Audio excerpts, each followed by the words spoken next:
নমস্কাৰ আৰু good morning জনাইছোঁ। আজি ৰাতিপুৱা বহুত সোনকাল হৈ আছে এতিয়া। মানে কি হ'ল, মই ৰেচিপি এটা ভিডিঅ' কৰিম, ভাবিলোঁ আপোনালোকক স্বাগতম জনাই লওঁ।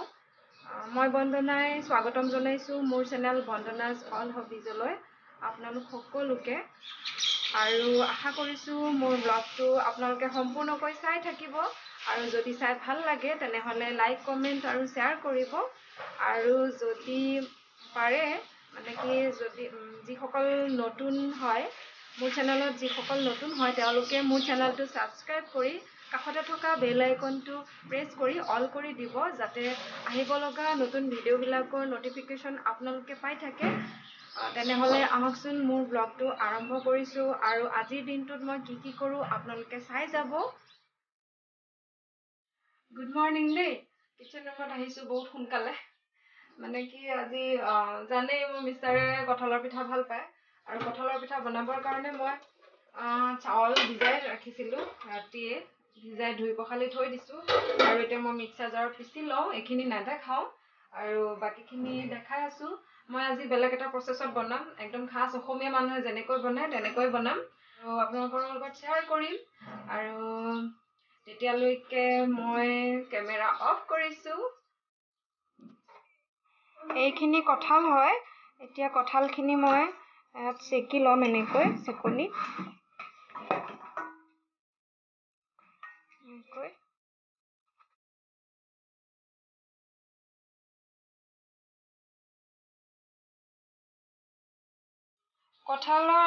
কঁঠালখিনি মই এনেকৈ চেকি ল'লোঁ।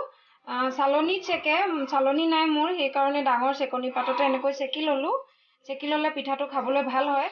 এতিয়া মই পিঠাগুড়িখিনিৰ লগত মানে কি মিক্স কৰি ল'ম।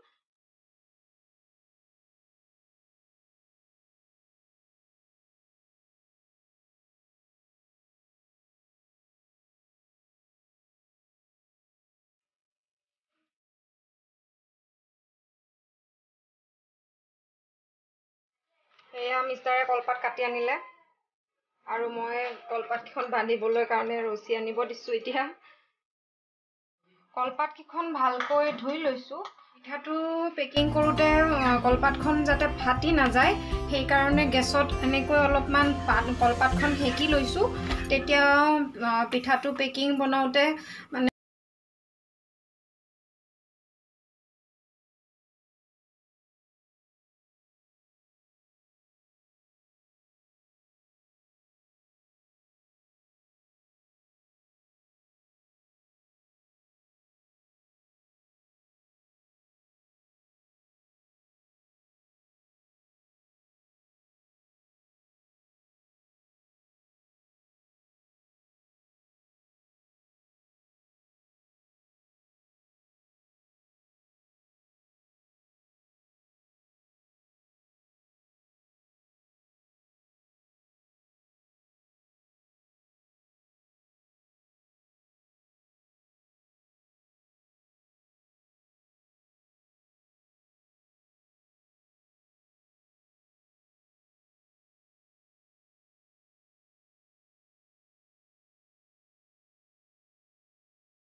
আমনি লাগে কাম কৰিবলৈ খুলি থলো পিঠা বনা হৈ গ'ল পিঠা কিটা এইকিটা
গোটাই আনিছে নৰসিংহ আৰু মানিমুনি পাবলেই নাই এইকেইডাল মানিমুনি হৈ যাব নামটো হৈছে আৰু মানিমুনি দিলে ভাল লাগে এতিয়া ভেদাইলতা নৰসিংহ আৰু মানিমুনিৰ তৰকাৰী বনাম আগতে ৰেচিপিটো মই দিছিলোঁ, ডেছক্ৰিপশ্যন বক্সত দি দিম।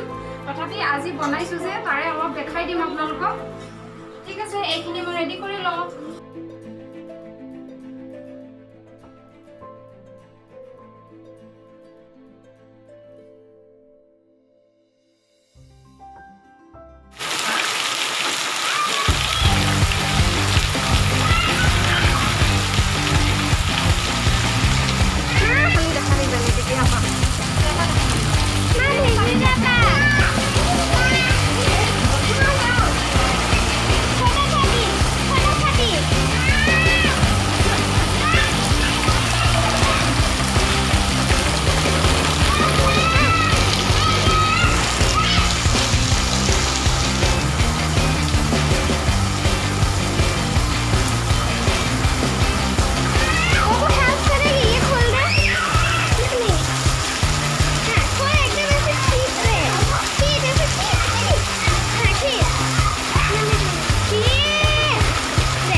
বৰষুণত ভিজিলোঁ, ভিজা হৈ আছে অলপ অলপ। আৰু কিচেন ৰুমত আহিলোঁ, ভাত হৈ গ'ল। তাৰপিছত দাল বনাই আছোঁ সোণামণিৰ কাৰণে। মানে ভেদাইলতাৰ জোলত জালুক জিৰা চব মানে দিম, মছলা দিম, জ্বলা দিম, খাবলৈ নিদিওঁ তাইক। দাইল আৰু ভাত খুৱাম। আৰু এতিয়া মই সকলোখিনি ৰেডি কৰি ল'লোঁ। মিষ্টাৰে মোক খাৰখিনি মানে চাফা কৰি দিলে। মছলাৰ ভিতৰত এইখিনি পিচি লওঁ এতিয়া, জিৰা অলপো দিম। তাৰপিছত এইখিনি বেছি নোলালে শাকখিনি, এইখিনি হেৰি কৰি পিচি লওঁ এইটো জাৰত। নহৰু, জালুক, জিৰা, আজৱাইন এয়া পেষ্ট বনাই ল'লোঁ। মই আলু মানে ভাতত দিম বুলি ভাবিছিলোঁ, পাহৰি থাকিলোঁ। সেইকাৰণে এই শাকখিনিৰ লগতে ভেদাইলতা, নৰসিংহ আৰু মানিমুনিৰ লগতে আলু এটা সৰুকৈ এনেকৈ কাটি লৈছোঁ আৰু একেলগে পেষ্ট বনাই ল'ম। আলু দিলে তৰকাৰীখন মানে অলপ ডাঠ হয়, নহ'লে একদম পাতল পাতল লাগে। সেইকাৰণে আলুটো এনেকৈ পিচি ল'ম মই।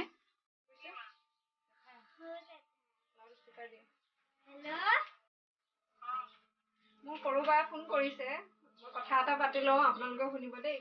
হেল্ল', ক কি খবৰ?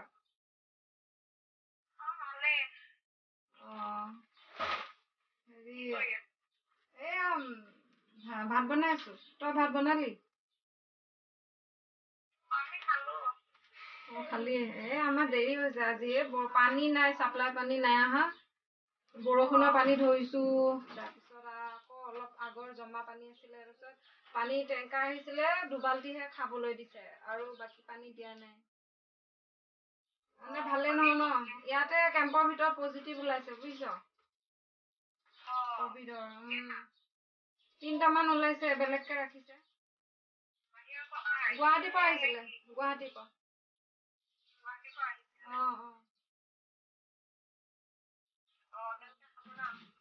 ঠিক আছে দে, মই ভাত পানী বনাই পেলাই খাই পেলাই ফোন কৰিম, নহ'লে যদি আজৰি টাইম পাওঁ। তই আজৰি হৈ থাক। সোণামণিও শুই আছে মানে এতিয়া। এই মাত্ৰ খুৱাই থৈ আহিছোঁ। হ'ব দে। ঠিক আছে।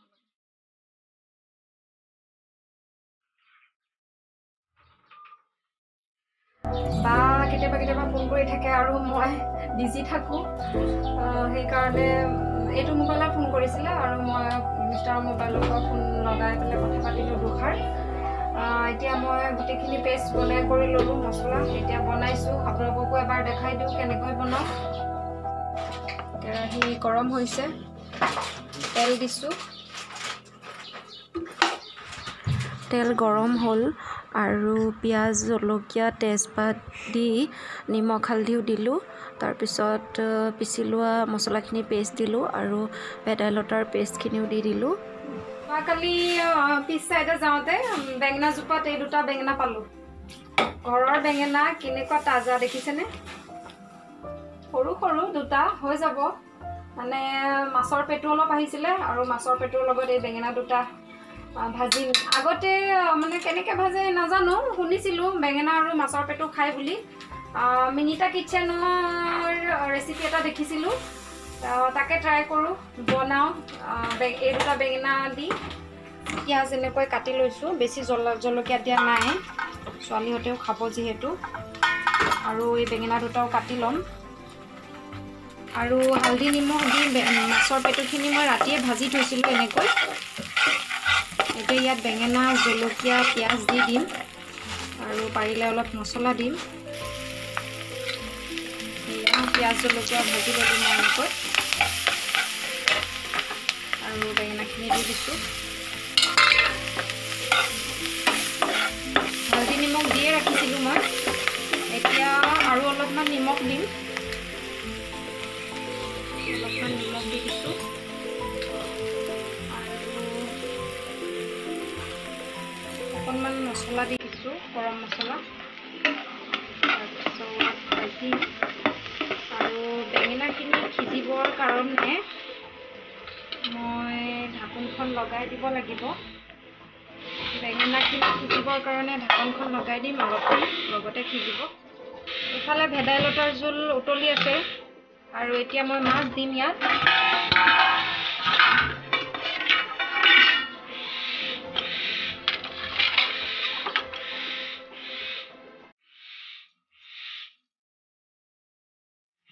মাছ দি দিছোঁ।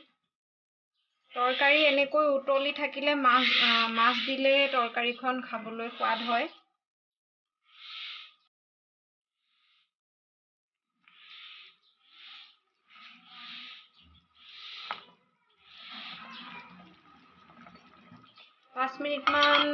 পাঁচ 10 মিনিট উতলাম। তাৰপিছত আমাৰ ভেদাইলতাৰ জোল ৰেডি হৈ যাব খাবৰ কাৰণে, আৰু আমি দুপৰীয়াৰ ভাত সাজ খাম। মই মাছৰ পেটু এনেই বেঙেনা দি বেলেগে ভাজি খাই, মই ভাজি খাই পোৱা নাছিলোঁ, আজি ভাজিছোঁ এনেকৈ। মই মাছৰ পেটুৰ লগত মানে ভাত দিওঁ, আমাৰ মাহঁতে ভাত দিয়ে আৰু ময়ো এয়া ভাত কেইটামান এনেকৈ দি দিছোঁ। ছোৱালীহঁতে খাবলৈ ভাল পায়, সেইকাৰণে ভাতো দি দিছোঁ। আৰু আপোনালোকে যদি এনেকৈ মাছৰ পেটু বেঙেনা দি খাইছে বাৰু ঠিকে আছে। যদি ভাত মানে মাছৰ পেটুৰ লগত ভাত ভাজি খোৱা নাই তেনেহ'লে খাই চাব আৰু মোক কমেণ্ট এটা কৰি জনাব কেনেকুৱা লাগে। বহুত ভাল লাগে মাছৰ পেটুৰ লগত ভাত ভাজি খালে, সৰু ল'ৰা ছোৱালীও খায়। খাই চাবচোন এনেকৈ। আমাৰ মানে মাইকী মানুহৰ কাৰণে বহুত ভাল, ভেদাইলতা জোল খাই থাকিব লাগে। ভিজিলোঁ যে সেইকাৰণে ভাবিছোঁ অলপ শুকাই লওঁ, চুলিখিনি শুকাই লওঁ। তাৰপিছত ভাগৰো লাগিছে, কেইবাখনো আইটেম বনালোঁ আজি। দাল আৰু মাছৰ পেটু বেঙেনা ভাজিলোঁ, তাৰপিছত ভেদাইলতাৰ জোল বনালোঁ আৰু বৰষুণৰ পানী ধৰিলোঁ। আপোনালোকে দেখিলে বহুতখিনি কৰিলোঁ। এতিয়া ইমান ভাগৰ লাগিছে, মানে ভাত নোখোৱাকৈ জানো মই শুই যাম এনেকুৱা লাগিছে। আৰু ভাবিছিলোঁ আজি DIY কিবা এটা মানে আপোনালোকৰ লগত শ্বেয়াৰ কৰিম। বহুত মন গৈ আছে, বহুত দিন একো বনোৱা নাই। DIY কিবা এটা আপোনালোকক দেখাম, শ্বেয়াৰ কৰিম। কিন্তু ভিডিঅ'টো মানে কি ব্লগটো বহুত দীঘলীয়া হৈ যাব, সেইকাৰণে মই আবেলি বনাম। আবেলি মানে বস্তুটো বনাম আৰু অহাকালি ব্লগত দি দিম, মানে অহাকালি ব্লগৰ শ্বেয়াৰ কৰিম। আৰু মই মোৰ ব্লগটো মানে ইমানতে সামৰণি মাৰিছোঁ। ভাত পানী খাই ৰেষ্ট কৰিম আৰু সকলোবিলাক ভালে কুশলে থকাৰ কামনা কৰিছোঁ। কাৰণ বৰ্তমান সময়ত কোনখিনি সময়ত কাৰ কি হৈ যায় একো গেৰাণ্টি নাইকিয়া হৈছে। কাৰণ নিজকে ভাবি থাকে যে মই সুস্থ হৈ আছোঁ, কিন্তু ইফালে বেমাৰে এটেক কৰিয়ে থৈছে। আৰু সেইটো কাৰণে ব্লগটো আৰু ইমানতে সামৰণি মাৰিছোঁ। আৰু আশা কৰিছোঁ সম্পূৰ্ণ ভিডিঅ'টো চাই ভাল লাগিলে লাইক কমেণ্ট শ্বেয়াৰ কৰিব। তাৰপিছত সকলোৱে যাতে মানে কি পজিটিভ থিংকিং লৈ থাকে আৰু ভগৱানক কোনেও পাহৰিব নালাগে।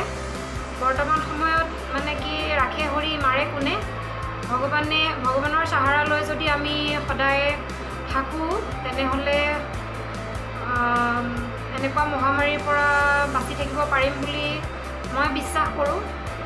কাৰণ ইমান ডাঙৰ ডাঙৰ চাইণ্টিষ্ট আৰু ডক্টৰবিলাকো হাৰ মানিছে এই বেমাৰটোৰ পৰা হাত সাৰিবলৈ মানে পৰা নাই। স্বয়ং মানে কি ডক্টৰে এই বেমাৰত পৰিছে। গতিকে আমিতো ইমান সাধাৰণ মানুহ, গতিকে আমাৰো কোনো গেৰেণ্টি নাই। সেইকাৰণে মই ভাবোঁ ডেইলি আমি ভগৱানক মানে ভগৱানৰ সাহাৰা লৈয়ে থাকিব লাগে। গতিকে আপোনালোককো সেই বুলিয়ে ক'ম, মই উপদেশ দিয়া নাই, মই কিখিনি কৰোঁ সেইখিনিহে মই